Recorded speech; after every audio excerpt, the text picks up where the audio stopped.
We've just completed a beautiful 1.5 hour skills workshop session with around 40 students and graduates from ACMM on the topic of guiding breath awareness practices.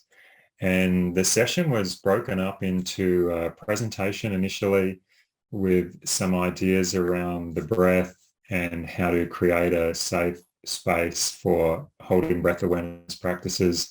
We looked at guiding short and long practices, and we looked at why we use the natural breath during the grounding stage and why the natural breath is so powerful.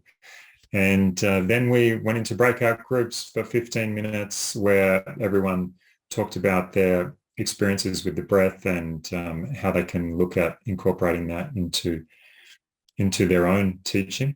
And then we came back for an incredible group discussion where thank you, Jen, for supporting the evening. I mean, the group discussion I thought was so heart-filled and felt like we're an incredible community, and I think it just was a reinforcement of how powerful this community is, holding support and supporting everyone.